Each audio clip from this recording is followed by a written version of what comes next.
Spoken English को improve करने के लिए आपको ग्रामर के रूल्स ज्यादा याद करने की जरूरत नहीं है। आपको जरूरत है कुछ सेंटेंस स्ट्रक्चर अपने माइंड में रखने की और उनको ज्यादा से ज्यादा प्रैक्टिस करने की, ताकि आप एफर्टलेसली किसी के भी सामने अच्छे से बोल पाए।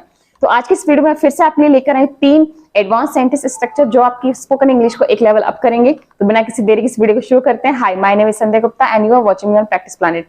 तो जो हमारा पहला सेंटेंस स्ट्रक्चर है वो कुछ इस तरीके से, जैसे मैं हिंदी में आपसे बोलूं कि तुम आदमी के रूप में जानवर हो, नाराज होकर हम बोलते हैं ना, तो यहाँ जानवर का मतलब ये नहीं कि वो जानवर दिख रहा है, इसका मतलब है उसकी हरकतें, उसका एटीट्यूड ऐसा है वो कि वो जानवर की तरह है, हम गुस्से में बोल देते हैं। तो इसके लिए हम एक फ्रेज यूज करते हैं, इन द गाइज ऑफ। इसका मतलब होता है लुक लाइक और pretending to be someone else, यानी आप ऐसा व्यवहार करते हैं, ऐसा दिखते हैं जैसा लगता है कि आप कोई और हैं, आप खुद ना होकर कोई और दिखाई देते हैं। जैसे मैं बोलूं, उसी सेंटेंस को वापस लेते हैं, तुम आदमी के रूप में जानवर हो, you are an animal in the guise of man, you are an animal in the guise of man. तो इसका सेंटेंस स्ट्रक्चर कुछ इस तरीके से है। स्टार्टिंग में सिंपल सेंटेंस आ जाएगा, प्लस इस फ्रेज को ऐड करेंगे इन the guise of, plus noun जिससे आप कंपेयर कर रहे हैं। फॉर एग्जाम्पल, उसकी बात मत करो, वो तो औरत के रूप में चुड़ैल है। हम बोलते हैं ना जनरली किसी भी लेडी को इस तरीके से जो बहुत मिसबिहेव करती हैं। Don't talk about her, she is a which in the guise of women. Don't talk about her, she is a which in the guise of women. उसकी बात मत करो, वो औरत के रूप में चुड़ैल है, यानी उसका एटीट्यूड, उसकी पर्सनैलिटी, उसकी हरकतें ऐसी हैं वो चुड़ैल की तरह करती है। अगला सेंटेंस लेते हैं, वह तो पुलिस के रूप में चोर था, he was a thief in the guise of policeman, he was a thief in the guise of policeman. अगला सेंटेंस लेते हैं, तुम दोस्त के रूप में गद्दार हो, you are a traitor in the guise of a friend, you are a traitor in the guise of a friend, यानी तुम दोस्त के रूप में गद्दार हो, तुम दोस्त नहीं हो, तुमने मेरे साथ गद्दारी की तो तुम दोस्त के रूप में गद्दार हो। इस तरीके से आई होप अब आपको सेंटेंस में इन द गाइज ऑफ कैसे इस्तेमाल करना है ये समझ में आ गया होगा। तो अब ज्यादा से ज्यादा ऐसे सेंटेंस को बनाइए और प्रैक्टिस करिए। अब हम बढ़ते हैं अपने दूसरे सेंटेंस स्ट्रक्चर की तरफ। इसके हिंदी सेंटेंस कुछ इस तरीके से होते हैं, मैं ही मिली थी क्या तुम्हें परेशान करने को, मैं ही मिली क्या तुम्हें परेशान करने को। इसको अगर मैं इंग्लिश में बनाऊं तो किस तरीके से बनाऊंगी, तो इसका सेंटेंस स्ट्रक्चर कुछ तरीके से रहेगा। सबसे पहले helping verb according to tense, helping verb according to tense plus you plus find, ये भी वर्ब है और इसकी फॉर्म भी अकॉर्डिंग टू टेंस आएगी, plus object plus only plus another verb infinitive form में।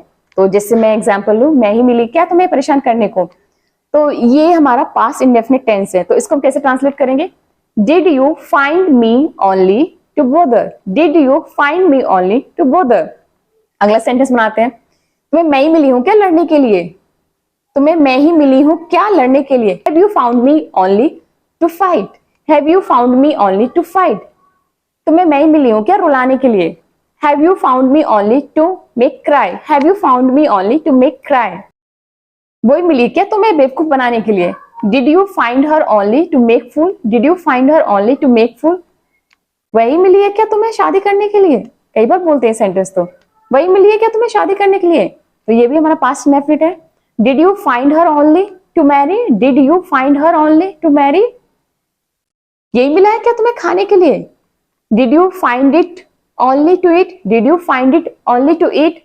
इस तरीके से सेंटेंस में टेंस का ध्यान रखते हुए हम इस स्ट्रक्चर को फॉर्म करते हैं। आई होप आपको ये स्ट्रक्चर समझ में आ गया होगा। अब हम बढ़ते हैं अपने अगले स्ट्रक्चर की तरफ। ये स्ट्रक्चर कुछ इस तरीके से, अगर मैं आपसे हिंदी में बोलूं, अब मुझे सोने दोगी या नहीं, इस तरीके से हम नाराजगी में बोलते हैं ना, तो इसको हम इंग्लिश में कैसे ट्रांसलेट करेंगे।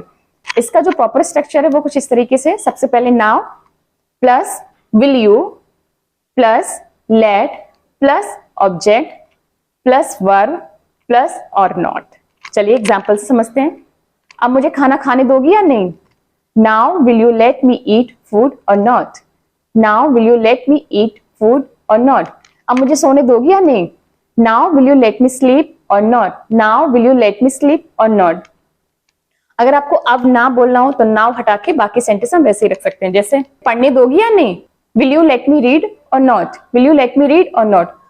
मुझे जाने दोगी या नहीं, will you let me go or not, will you let me go or not. उसे नाचने दोगी या नहीं, will you let him dance or not, will you let him dance or not. उसे हंसने दोगी या नहीं, will you let him laugh or not, will you let him laugh or not. उसे खाना बनाने दोगी या नहीं, will you let her cook the food or not, will you let her cook the food or not. इस तरीके से या आप और सेंटेंस हम यहाँ पर ले सकते हैं। मुझे अखबार पढ़ने दोगी या नहीं? Will you let me read the newspaper or not? Will you let me read the newspaper or not? और मुझे कार ड्राइव करने दोगी या नहीं? Will you let me drive or not? Will you let me drive or not? इस तरीके से। तो ये थे आज के हमारे 3 सेंटेंस स्ट्रक्चर। आई होप आपको ये स्ट्रक्चर पसंद आए होंगे। अगर आपको ये स्ट्रक्चर्स अच्छे लगे तो इन सेंटेंस स्ट्रक्चर को आप अपनी नोटबुक में नोट करिए और ज्यादा से ज्यादा सेंटेंस बनाकर आप इन्हें बोलने की कोशिश करिएगा। इससे ही आपकी स्पोकन इंग्लिश एक लेवल अप होगी। और हाँ, अगर आपको मेरा कंटेंट पसंद आता है तो मेरी वीडियो को लाइक कीजिए, चैनल को सब्सक्राइब कीजिए, बेल आइकन को जरूर प्रेस कीजिएगा ताकि आपको मेरी आने वाली हर वीडियो का नोटिफिकेशन टाइम से मिल जाए। So I'll see you in my next video. Till then, keep learning, keep growing. Bye bye.